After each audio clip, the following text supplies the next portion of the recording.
कोणालाही वाईट वाटण्याचं काही कारण नाही आणि त्याचं अनुकरण निश्चितपणे केलं जाईल.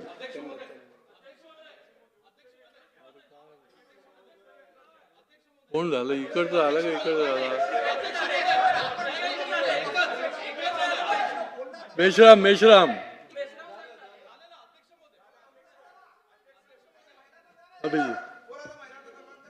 अध्यक्ष महोदय, आज शिक्षण विभागाचं जे उत्तर मिळालेलं आहे ते उत्तर मगाशी सांगितलेल्या सन्माननीय महोदयांप्रमाणे अत्यंत असमाधानकारक आहे.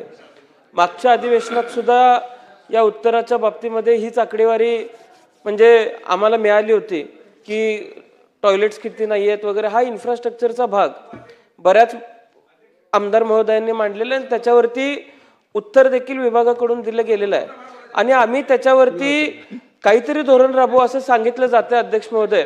पण खऱ्या पद्धतीनं तसं धोरण कुठलं अध्यक्ष महोदय येताना आम्हाला बघायला मिळत नाही. माझ्या पूर्वी बोलत असताना शिक्षकांच्या अशैक्षणिक कामांच्या बाबतीमध्ये काही आमदारांनी मत मांडलं, त्याच्यावर देखील आम्ही एक फ्रेमवर्क तयार केलेला आहे असं सांगितलं. पण अध्यक्ष महोदय अशैक्षणिक काम शिक्षकांचं कमी करणार का नाही याचं उत्तर अध्यक्ष महोदय शिक्षण मंत्री महोदयांकडून मिळालेलं नाही. आणि आता अध्यक्ष महोदय माझ्या पूर्वी बोलत असताना आमदार महोदय अमित साटम साहेबांनी एक प्रश्न त्या ठिकाणी विचारला की खरंच CSRचा नीड आहे का, गरज आहे का.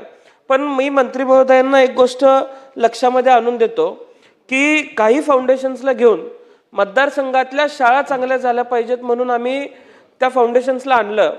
वर्ग खोल्या करण्यासाठी आम्ही त्यांना विनंती केली. त्यांच्या बजेटप्रमाणे वर्ग खोल्या साधारण 10 लाखामध्ये 10.5 लाखामध्ये होत होत्या आणि शिक्षण विभागाने PWD किंवा शिक्षण विभागाने सर्व शिक्षण अभियानाच्या ज्या अधिकारी बसतात तिथं आम्हाला सांगितलं गेलं की शासन एका वर्ग खोलीवरती 14 लाख रुपये खर्च करतं. अध्यक्ष महोदय, सदर कंपनी त्या खोल्या बांधून द्यायला तयार असताना सुद्धा माझ्या मतदारसंघातल्या साधारण या मार्च अखेरला 30 खोल्या ते बांधून द्यायला तयार होते. सांगली जिल्हा परिषदेचे CEO तयार होते, पण खाली अधिकाऱ्यांना ते होऊन द्यायचं नव्हतं अध्यक्ष महोदय आणि त्या खोल्या थांबवल्या गेल्या. आता शिक्षण विभाग सांगते CSR घेऊन आम्ही शाळांचा विकास करू, पण CSR घेतला आम्ही आमच्या प्रयत्नातून CSR जमवून आणला तर त्याला विभागाच्या माध्यमातूनच कुठेतरी मंत्री महोदय विरोध होतोय. त्या संबंधित अधिकाऱ्यांवरती आपण काही कारवाई करणार आहे का? धोरण ठेवून शिक्षण अजिबात चालू नाहीये. आणि अध्यक्ष महोदय, बदल्यांच्या धोरणावरती सुद्धा कुठेतरी आम्ही प्रश्न विचारणं गरजेचं आहे. राज्य शासन एखादी बदली करतं, आता अलीकडच्या काळात पोर्टलद्वारे बदल्या केल्या जातात. आता वाशिम जिल्ह्यातला शिक्षक तासगाव तालुक्यामध्ये कवटेमंका तालुक्यामध्ये आला, कर्नाटकाला लागून असलेला माझा कवटेमंका तालुक्याचा भाग आहे, तो शिक्षक अध्यक्ष महोदय हजरच राहत नाही. आता शेवटचं गाव आहे, बारकं गाव आहे, करलट्टीसारखं बारकं गाव आहे म्हणून आम्ही त्या शाळांकडे दुर्लक्ष करायचं का? आणि शिक्षण अधिकारी सुद्धा नोटीस पाठवतात, दुसऱ्यांदा नोटीस पाठवतात, तिसऱ्यांदा नोटीस पाठवतात. तो शिक्षक त्या शिक्षण अधिकाऱ्याच्या नोटीसला अजिबात अध्यक्ष महोदय किंमत देत नाही. अशा वेळेला काहीतरी धोरण अध्यक्ष महोदय तयार केलं पाहिजे आणि त्या नोटीसला जर उत्तर तो शिक्षक देत नसेल तर अध्यक्ष महोदय मंत्री महोदय शिक्षण विभाग कशा पद्धतीनं धोरण राबवणार आहे का त्या गावातल्या 50-100 विद्यार्थ्यांचं नुकसान करणार आहे याचं अध्यक्ष महोदय उत्तर मिळणं आवश्यक आहे.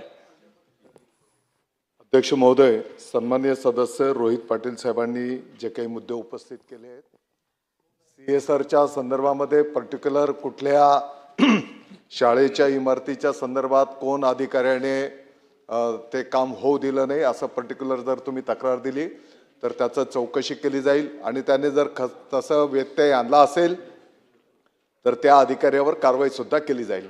अध्यक्ष महोदय, आपण पाहतो की CSR फंड्समधनं अनेक ठिकाणी शेकडो हजारोच्या संख्येने अनेक चांगली कामं पण त्या ठिकाणी झालेली आहेत आणि म्हणून उलट CSRचं आपण त्या ठिकाणी स्वागत केलं पाहिजे आणि त्याही माध्यमातून चांगल्या सुविधा विद्यार्थ्यांच्यासाठी उपलब्ध होत असतील आणि पर्टिक्युलर आपल्या स्थानिक स्वराज्य संस्थांच्या ज्या शाळा आहेत यासाठी जर कोण मध्ये आडकाठी आणत असेल तर निश्चितपणे त्यांच्यावर कारवाई त्या ठिकाणी केली जाईल.